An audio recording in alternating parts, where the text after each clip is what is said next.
It's like a lot of films one sees today, not that I see very many, but to me they're what I call photographs of people talking.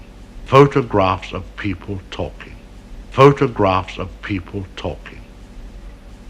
And bears no relation to the art of the cinema. Alfred Hitchcock believed in pure cinema, telling the story with only the elements unique to the form: the cinematography, the sound design, and the cutting, but not dialogue. The reason for Hitch's distaste for dialogue is its tendency to carry the narrative load of a film, an ultimately lazy way of communicating story information. In this example from the 2015 film, Jurassic World, a suspense scene is played entirely through dialogue, and the audience is given no visual information as to the danger. The movement of the camera does little to heighten the intensity and stop it from being a series of photographs of people talking.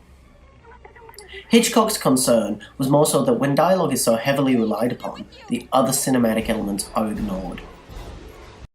But is there a way to let the audience know what is going on without resorting to have the characters explaining it?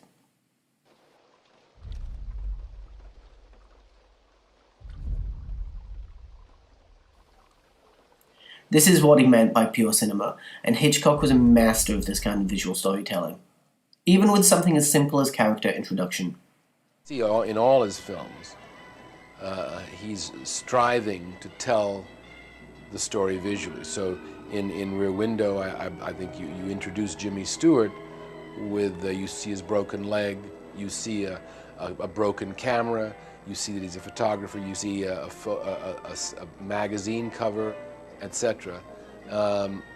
All done in one continuous shot, as I remember, where you are told, okay, this is what you're seeing, this is what he is, and the audience understands it as a result very quickly.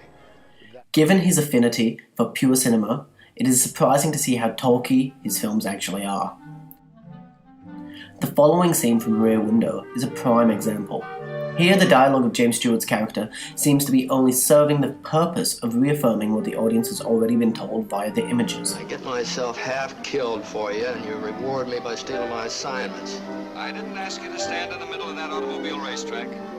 You asked for something dramatically different. You got it. But as always, Hitchcock is one step ahead of us, using the visuals to establish the next plot points. Upon first viewing, it seems that this point of view shot is underscoring the dialogue of the scene. Awful boredom. I'm going to do something drastic. Like what? Like what? I'm going to get married, and then I'll never be able to go anywhere. It's about time you got married, before you turn into a lonesome and bitter old man. But as anyone who's seen the film can attest, by the end, one of these two men will be married, and the other one will not. As such, this shot lays the foundation on which both the narrative and the themes are built.